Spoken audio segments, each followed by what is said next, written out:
The one thing that we're working on with the workforce side is helping prepare young men and women for the apprenticeship programs that are coming through all the trades.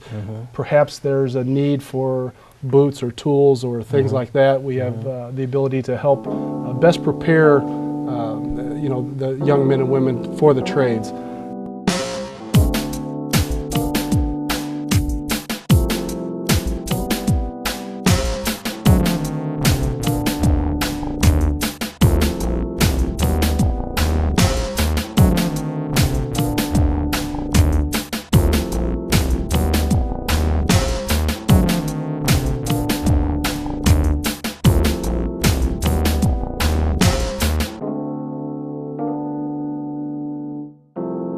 Good evening and welcome to Captions. I'm BOHANNON, your host, and again, I want to say thank you for tuning in Captions with all the other options that you have tonight. I think you're going to find tonight's program a very interesting and an educational program. And remember, the purpose of Captions is to educate, to motivate, for you to participate. And what we'll be talking about tonight are some job opportunities, training opportunities that relate to our community. I have two special guests, as you can see. Sitting immediately to my left is Dan Silverthorne, and next to him is Andre Williams. Gentlemen, welcome to Captions. Thank you. Good to be here. I am aware through a number of sources that there are some very interesting things happening and going to continue to happen and about to happen, and I'm so glad that the two of you came by to talk with our audience tonight about some things that you think will be of real value to many people in our community. Dan is the Executive Director of the West Central Building Trades, and we have another Andre. Andre Williams is in charge of the CCO. Andre, what does the CCO stand for? Well, thanks, Andre. It's Community Construction Outreach of Peoria. Okay. And Dan is also a board member with CCO. All right. Community Construction Outreach of Peoria is an organization that is made up of community-based organizations. All right. Some are owners, some obviously are involved with the building trades, some are prime contractors or subcontractors in the construction industry. And our mission at CCO is enhancing communities by increasing and sustaining diversity, a skilled workforce, and qualified contractor capacity.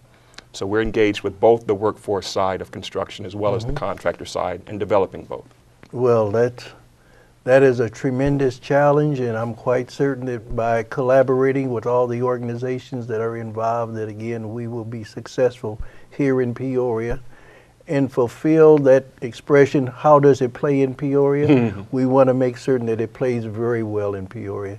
And construction seems to be the key word in terms of job opportunities and so forth. I know a lot of the stimulus money that has been sent out across the nation and here in Peoria is to do a lot of construction type of activities and that type of a thing. Dan, I've known you for a number of years. Long time. What is your responsibility in the construction trades? Well, I represent all the building trades unions in 13 counties in West Central Illinois. I'm a carpenter by trade, but I have worked there almost 20 years now out of the council down in the Labor Temple. But our council goes all the way to Quincy, so we have a lot of area to cover, and about 17,000 members. And we do go back a long time. I remember you were talking earlier about LEAP. One of my predecessors was very active with you back in the 70s with that. It was a good program, and we're hoping that we can have some of the successes you had with that one in the past. Well, I'm quite certain that you working in partnership with Andre will see to it that whatever the goal is and whatever it is that you would like to see happen will happen, because I know that you're the kind of a person that follows through and does all that you can to see to it that construction trades is representative of all. And well, I appreciate that. I'm pretty excited about this one for the fact that it's probably the first time that I've actually had a chance to work with the contractor side. We do have an employee side too that we can probably talk about later in the program, but with the contractor side I thought it was pretty exciting, and it really all started about 3 years ago when we were meeting with the OSF people for the new Millennium Project. And it was a private entity, so there really wasn't minority goals at that time written into the program. But I told them that this would become very important, and they listened and decided that they wanted to do something in the community. And what excited me was we had an owner that had at that time almost $1 billion worth of construction that wanted to put some money into this effort and create an entity and be able to train contractors on their projects.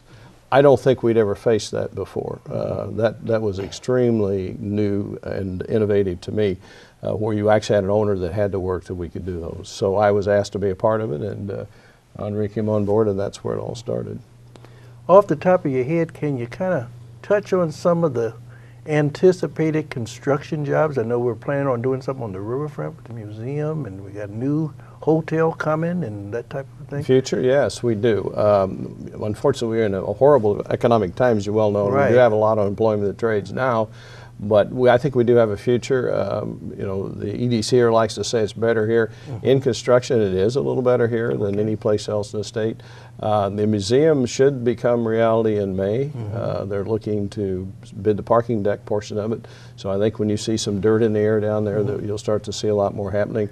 That is going to be about a $140 million project with the Caterpillar experience involved with the museum.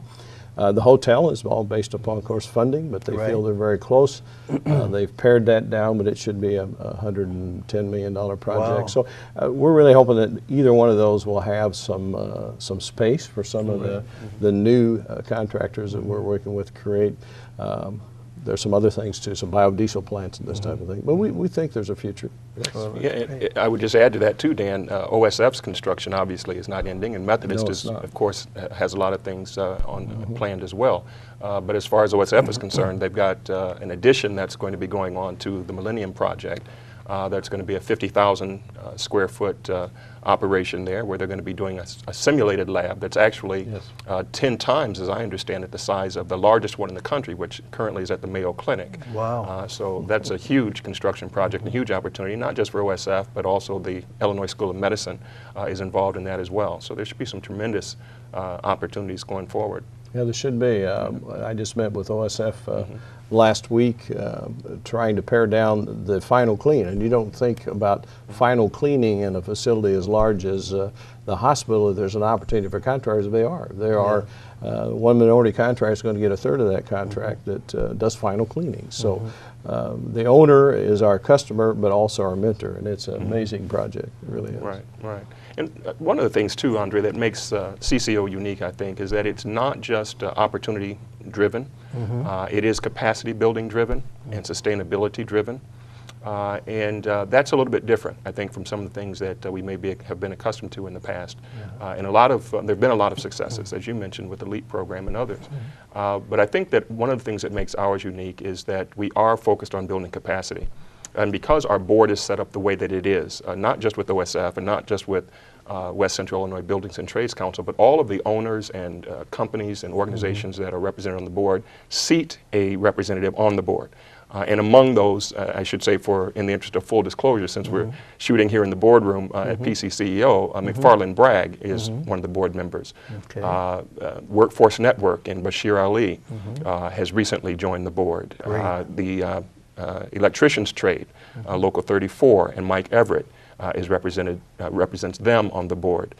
Absolute risk management strategies, you'll be hearing from Kelly Peterson later on in the next segment, is one of the members of the board. And they provide a lot of the risk management and safety services and compliance services to our clients, as well as Joseph & Associates, which is one of our subcontractor clients. They have a person on the board, Elba Jones. Their president and designer is a board member. Otto Baum, which is a local prime contractor, big name in this area. Terry Baum, the president, is a board member of CCO. Heinold Banwart, accounting firm from East Peoria. Aaron Phillips sits on the board. And then, of course, yours truly with my company.